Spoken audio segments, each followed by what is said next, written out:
Do you see that for you? Sure. You want that? I think everybody eventually, not everybody, but I think that, eventually when the time is right, absolutely, yeah. But does married life seem a little boring to you? Does it seem boring? A little sedate? No, I've seen interesting marriages and I've seen not interesting marriages. Et si la femme qui a partagé l'amour cinématographique le plus emblématique avec Leonardo DiCaprio était aussi celle qui l'a quitté? Dans le monde d'Hollywood, les murmures de romances secrètes, de confessions inavouées et de cœurs brisés tourbillonnent. Pourtant, la vérité reste souvent cachée derrière l'écran d'argent. Aujourd'hui, nous levons le voile sur une histoire inédite, la révélation qui pourrait expliquer pourquoi la femme autrefois si proche de Léo a dû le laisser derrière elle.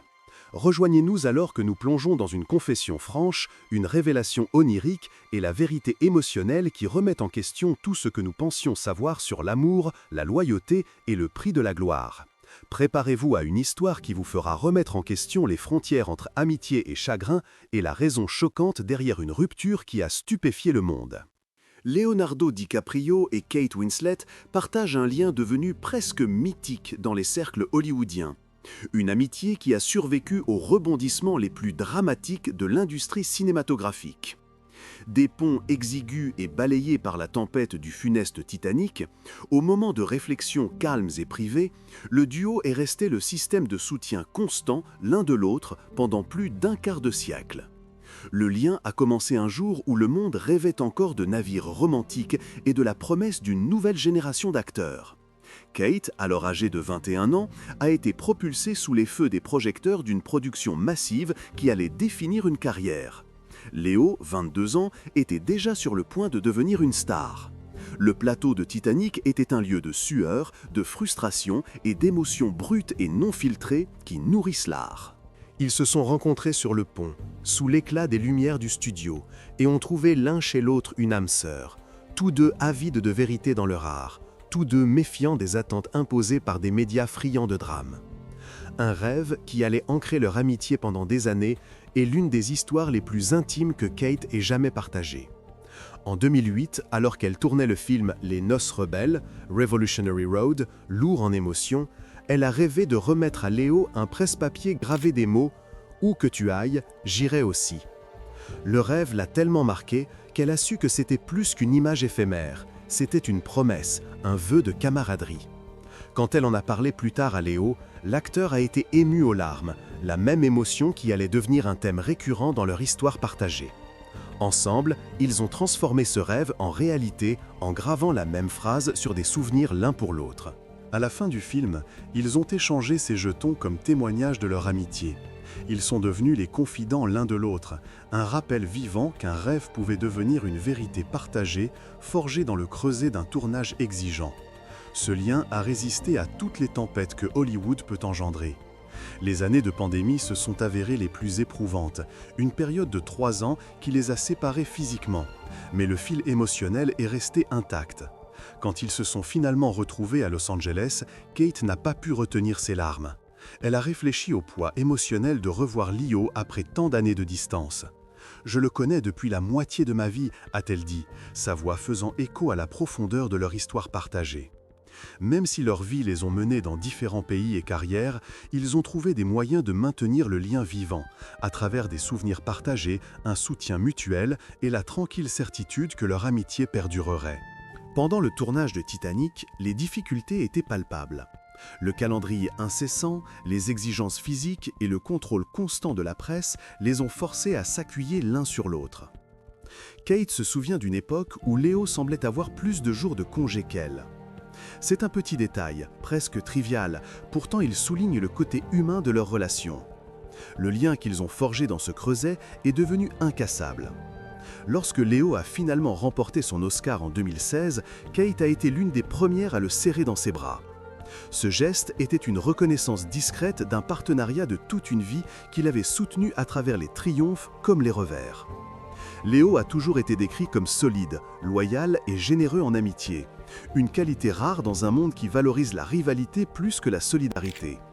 L'amitié a également eu un impact profond sur l'évolution personnelle de Kate. Des années après le succès de Titanic, elle a été soumise aux pressions les plus dures de l'industrie. L'examen de son image corporelle, les attentes de beauté et le regard incessant des médias. Elle avait lutté avec son estime de soi, surtout lorsque son corps était critiqué. Un moment qui a changé sa perspective est venu de Léo lui-même. Il lui a dit « Il est vraiment important que tu aies la silhouette que tu as ». Dans un monde qui associait souvent la minceur au succès, les mots de Léo offraient un contre-récit. Ils ont profondément résonné en Kate, lui rappelant que son talent et sa valeur personnelle importaient plus que de correspondre à des normes de beauté étroites. Cette prise de conscience l'a poussée à devenir une ardente défenseuse de la positivité corporelle, à défendre les droits des femmes et à s'exprimer contre les idéaux néfastes qui l'avaient autrefois tourmentée. En devenant mère, Kate a ressenti une urgence encore plus grande de protéger sa fille de ces mêmes pressions. Elle est devenue plus délibérée dans la manière dont elle se présentait, allant même jusqu'à demander à une entreprise de cosmétiques de ne pas retoucher ses photos. Elle a continué à défendre la positivité liée à l'âge, insistant sur le fait que le vieillissement devrait être célébré. Sa carrière a évolué d'un rôle unique et déterminant vers un plaidoyer plus large, une plateforme qui s'étend au-delà du jeu d'acteur vers l'activisme. À travers son engagement, elle a cherché à remodeler la conversation de l'industrie autour des femmes, de la beauté et de l'autonomisation. Le baiser de Titanic, peut-être le moment le plus emblématique du cinéma moderne, était une scène quotidienne sur le plateau pour les acteurs. Kate a révélé dans une interview à Vanity Fair que le moment était bien moins romantique en coulisses. L'emploi du temps serré de l'équipe signifiait qu'entre les prises, ils devaient constamment ajuster leur maquillage. Le gloss des deux acteurs se mélangeait, donnant à Kate l'impression d'avoir croqué dans un caramel. Kate se souvient de l'inconfort physique de porter un corset serré qui rendait la respiration difficile. Même Léo y trouvait de l'humour, faisant des blagues pour détendre l'atmosphère. Pour Kate, c'était simplement une autre journée de travail, un rappel que la magie que nous voyons à l'écran est construite sur d'innombrables moments quotidiens et humains. La vie personnelle de Kate est aussi riche et multifacette que sa vie professionnelle. Elle a épousé Edward Abel Smith en 2012 et a accueilli un fils, Blaze, en 2013. Elle a également 2 enfants plus âgés, Mia Freston d'un premier mariage et Joe Mendes d'un second. Récemment, Kate a travaillé aux côtés de Mia et Joe dans la série I Am Ruth, un projet qui abordait le sujet sensible des effets négatifs des médias sociaux sur les jeunes. L'implication de Kate en tant que mère, confrontée aux difficultés de sa fille, a été profondément significative pour elle. Elle s'est appuyée sur ses propres expériences pour apporter de l'authenticité au rôle. Elle a souligné l'isolement que peut engendrer la parentalité, partageant ses inquiétudes concernant la parentalité, partageant ses inquiétudes concernant la dépendance au téléphone et les dangers des médias sociaux. Elle et Mia ont partagé une passion pour dénoncer ces dangers, soulignant à quel point l'engagement de Kate s'étend à sa vie de famille. Quand nous prenons du recul par rapport aux histoires d'amitié et de lutte personnelle, une question plus vaste émerge. Les révélations en coulisses ruinent-elles la magie des films ou approfondissent-elles notre appréciation ? Les récits francs de Kate suggèrent que la vérité derrière les caméras peut en fait enrichir la résonance émotionnelle du film. Comprendre le travail humain, la maladresse, le soutien et la croissance personnelle qui alimentent une scène peut créer un lien plus profond avec le public. La magie des films peut demeurer, mais l'appréciation de l'effort et de l'authenticité qui rendent cette magie possible devient plus profonde. La vie amoureuse de Leonardo DiCaprio, bien que souvent autant sous les projecteurs que sa carrière, fait partie d'un récit plus large qui fascine le public depuis des années. De son adolescence à son statut actuel d'acteur de 49 ans, DiCaprio a été lié à un éventail frappant de femmes, majoritairement des mannequins et des actrices, dont beaucoup étaient plus jeunes que lui. Bien que ces relations soient devenues un sujet de conversation fréquent, l'acteur lui-même a maintenu que ses choix romantiques reflètent une recherche profonde de connexions significatives. Les spéculations sur son passé amoureux continuent d'intriguer les fans, offrant un arrière-plan sur lequel son amitié avec Kate se distingue comme une anomalie, un partenariat enraciné dans une camaraderie authentique plutôt que dans la fascination publique. En fin de compte, l'histoire de Leonardo DiCaprio et Kate Winslet est celle d'une amitié durable, d'une évolution personnelle et d'une collaboration professionnelle. Leur lien, forgé sur les ponts d'un navire maudit, a survécu à l'éclat de la gloire, aux pressions de l'industrie et à l'isolement mondial d'une pandémie. à travers des rêves privés transformés en souvenirs réels, à travers des gestes de soutien qui ont résonné lors de cérémonies de remise de prix, à travers des révélations franches sur les réalités derrière la magie cinématographique, ils ont montré que les histoires les plus vraies à Hollywood ne sont pas toujours celles que la caméra capture. Ce sont les histoires qui se déroulent dans les moments calmes entre les scènes, l'encouragement mutuel qui porte un acteur à travers les hauts et les bas, et la promesse que, où que tu ailles, j'irai aussi. Derrière le vernis glamour que DiCaprio présente au monde, se cache un schéma d'affaires amoureuses éphémère qui a laissé beaucoup de gens s'interroger sur les véritables raisons de chaque rupture. Dès les débuts de sa carrière au milieu des années 1990, il a flirté avec des mannequins et des actrices sans jamais sembler trouver de lien durable. Il a commencé par un bref flirt avec Bridget Hall en 1994, une étincelle momentanée qui ressemblait plus à une curiosité passagère qu'un fondement. La même année, son attention romantique s'est portée sur Kristen Zhang, une jeune mannequin qui partageait avec lui un sens de l'aventure, des escapades de week-end, des road trips spontanés et la promesse de maintenir leur lien vivant à travers le chaos de l'industrie. Ces escapades ont brossé le portrait de la vie amoureuse précoce de DiCaprio comme étant imprégnée d'une excitation juvénile, où le frisson d'un nouveau visage semblait l'emporter sur le besoin de stabilité. L'année 1998 a marqué un tournant. Amber Valletta est entrée dans le récit, offrant un partenariat qui semblait enraciné dans une quête mutuelle d'un mode de vie plus sain. Leur intérêt commun pour la nutrition végétale et leur engagement envers la durabilité suggéraient une conscience croissante de la vie au-delà de l'écran d'argent. Pourtant, comme les relations précédentes, leur romance s'est dissipée, laissant un écho de ce qui aurait pu être une compréhension plus profonde des aspirations de chacun.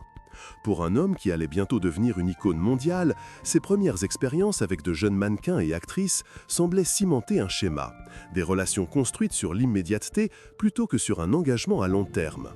Avance rapide jusqu'aux années 2010, et nous voyons la vie amoureuse de DiCaprio prendre de nouvelles dimensions. Sa relation de près de 4 ans avec Camilla, désormais un titre de presse, fut le partenariat le plus substantiel qu'il ait publiquement entretenu. Ensemble, ils ont navigué dans les eaux turbulentes de la gloire hollywoodienne, le contrôle constant des médias et les exigences d'une filmographie croissante. Bien que le partenariat ait été suffisamment solide pour durer, il s'est finalement dissous en août 2022. Les rapports publics soulignent la fin, mais laissent les raisons exactes à la sphère privée. Pourtant, le contexte offre des indices. Leur histoire d'amour s'est déroulée pendant une période d'intense activité professionnelle pour les deux. DiCaprio étant immergé dans son plaidoyer environnemental, les levées de fonds de sa fondation et des rôles de premier plan qui exigeaient de longues heures et des voyages incessants. Camilla, quant à elle, traçait sa propre voie, une femme dont les ambitions et les rythmes de vie ont pu diverger du rythme effréné d'un croisé environnemental mondial. Le schéma se répète, avec un bref lien avec Zi Hadid, une mannequin plus jeune qui est entrée dans son orbite alors que le monde du divertissement s'étendait à l'ère numérique. Une relation si éphémère souligne encore la nature transitoire des entreprises romantiques de DiCaprio. Chaque romance semble se conclure par un décalage entre les trajectoires de vie. La volonté implacable de DiCaprio de protéger la planète, sa tendance à maintenir un emploi du temps exigeant et très médiatisé, et l'intense attention qui entoure chacun de ses mouvements. La nature publique de son activisme, combinée à des choix de vie, jets privés, yachts, vols commerciaux, crée un environnement complexe où même la connexion la plus sincère peut sembler tendue. Alors que la vie amoureuse de DiCaprio apparaît volatile, ses amitiés brossent un portrait différent. L'amitié avec Kate Winslet est un exemple éclatant de la façon dont deux géants d'Hollywood peuvent partager un lien profond sans romance. Après Titanic, le duo s'est retrouvé lors du tournage des Noces rebelles, où l'intimité des moments sur le plateau a révélé une camaraderie construite sur l'humour et le soutien émotionnel partagé. Le rôle de Kate dans le film, une performance sans retenue qui lui a valu un Golden Globe, a encore cimenté leur respect mutuel. Leur amitié est maintenue par une compréhension mutuelle de leurs engagements personnels. Kate en tant que mère dévouée de Blaise et DiCaprio en tant qu'activiste luttant contre le changement climatique. Leurs récits personnels sont si distincts que les deux ont choisi de se soutenir par un encouragement silencieux plutôt que par une romance ostentatoire. La vie personnelle de Kate Winslet est ancrée dans la stabilité. Elle a épousé un partenaire de soutien en 1996, puis s'est remariée une seconde fois, à chaque fois avec des enfants. Son monde est celui où elle élève des enfants, entretient des liens étroits avec sa mère et ses frères et sœurs, et maintient un équilibre entre vie publique et vie privée. Son travail philanthropique s'est avéré enraciné dans l'empathie et un soutien tangible. Dans une petite ville, une famille de 4 personnes, Caroline Hunter, son mari et leurs jeunes enfants, a été frappée par une difficulté soudaine. Kate est intervenue, offrant une bouée de sauvetage financière qui a sauvé la famille du bord de l'itinérance. Son don, l'un des plus importants de l'histoire de la ville, les a aidés à obtenir une nouvelle maison et un avenir au-delà de la pauvreté. Elle a également étendu sa générosité à une jeune fille, Lily Ray, qui a combattu la stigmatisation sociale d'une campagne de discrimination basée sur le genre. Le cadeau de Kate à la famille de Lily n'était pas un geste éphémère. C'était un engagement à aider la jeune fille à poursuivre ses études et à suivre ses passions. Au-delà des actes individuels, Kate est également mécène de Family Haven, une organisation qui aide les familles vulnérables. Son soutien garantit que ceux qui sont à la traîne, souvent en raison de crises de santé soudaines ou d'un manque de ressources, reçoivent une aide émotionnelle et financière. Grâce à ses efforts philanthropiques, Kate a bâti un pont entre l'image publique d'Hollywood et un rôle compatissant et de soutien dans la vie réelle. Dans la même veine, l'activisme environnemental de DiCaprio est un pilier de son identité personnelle. Il a lancé sa fondation en 1998, la même année où il a commencé une carrière qui lui rapporterait finalement 2 Oscars. La fondation a amassé près de 100 millions de dollars, finançant plus de 200 projets dans le monde entier. Ces initiatives couvrent un large éventail, de la conservation des océans aux énergies renouvelables. Grâce à son travail, DiCaprio a également produit des documentaires tels que Cowspiracy, suscitant de vastes discussions sur l'impact environnemental de l'élevage. Alors que les critiques soulignent le manque de transparence financière et son utilisation continue de jets privés, DiCaprio a tenté de concilier ces contradictions. Par exemple, il a choisi des vols commerciaux pour le sommet de la COP26 à Glasgow, un geste qui, qu'il soit sincère ou stratégique, souligne la tension entre le style de vie d'une célébrité et son engagement. L'examen ne s'arrête pas à la transparence financière. Des observateurs l'ont qualifié d'éco-hypocrite, pointant du doigt l'empreinte carbone de son jet privé, de son yacht et de son style de vie opulent. Pourtant, ses choix personnels, comme l'adoption d'un régime alimentaire à base de plantes, démontrent un engagement personnel à réduire son impact environnemental. S'il suit vraiment un mode de vie végétalien, cela ajoute de la profondeur à sa croisade environnementale. Cela met en lumière les sacrifices personnels qu'il est prêt à faire en accord avec sa mission, un dévouement qui exige souvent beaucoup de temps et d'énergie, peut-être au détriment du maintien d'une relation amoureuse à long terme. La juxtaposition de ces 2 figures, l'une enracinée dans la famille et la communauté, l'autre dans l'activisme et une vie amoureuse agitée, éclaire les complexités qui surgissent lorsque 2 individus partagent une amitié profonde mais divergent dans leurs priorités. Les relations de DiCaprio ont souvent été brèves, suggérant qu'il valorise certaines choses, sa carrière, son engagement, l'intimité de sa vie personnelle, difficile à concilier dans un partenariat traditionnel. La dissolution de sa relation de près de 4 ans avec Camilla en août 2022 le souligne. Leur rupture pourrait provenir d'une combinaison de facteurs. Les exigences incessantes de leur carrière, la nécessité de maintenir une identité personnelle distincte et la nature publique de leur vie. Camilla, qui aurait pu désirer un partenariat capable d'accueillir ses propres objectifs personnels, a peut-être trouvé que les réalités des engagements de DiCaprio rendaient difficile la construction de l'avenir partagé qu'elle envisageait. Alors que les actes philanthropiques de Kate révèlent un cœur qui cherche à réparer le monde, l'activisme de DiCaprio montre un engagement à remodeler le monde à grande échelle. Les 2 démontrent que la véritable influence se mesure non seulement à leur présence à l'écran, mais aussi à l'impact tangible qu'ils laissent derrière eux. Leur amitié, fondée sur le respect et l'humour, témoigne du fait que la connexion humaine n'a pas toujours besoin d'être romantique pour être significative. Le lien qu'ils partagent est bâti sur la confiance, l'admiration mutuelle et la compréhension que leurs chemins individuels doivent parfois diverger. En fin de compte, le récit entourant les ruptures de DiCaprio porte moins sur qui l'a quitté et plus sur ce que chacun cherchait dans sa vie. Pour DiCaprio, l'accent a toujours été mis sur sa planète et ses projets. Pour Kate, l'accent a été mis sur l'éducation de sa famille et l'aide aux personnes dans le besoin.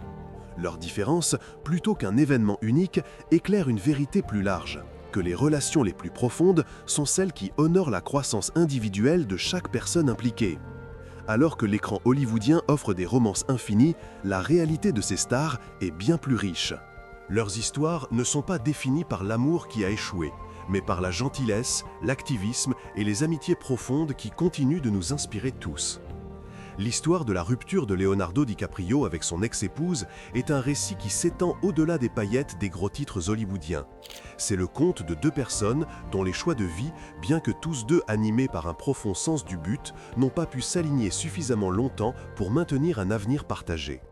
Lorsque Camilla, une jeune femme dont les propres aspirations étaient discrètement ambitieuses, est entrée pour la première fois dans le monde de Leonardo, il a semblé, à première vue, que l'univers avait conspiré pour réunir deux âmes passionnées.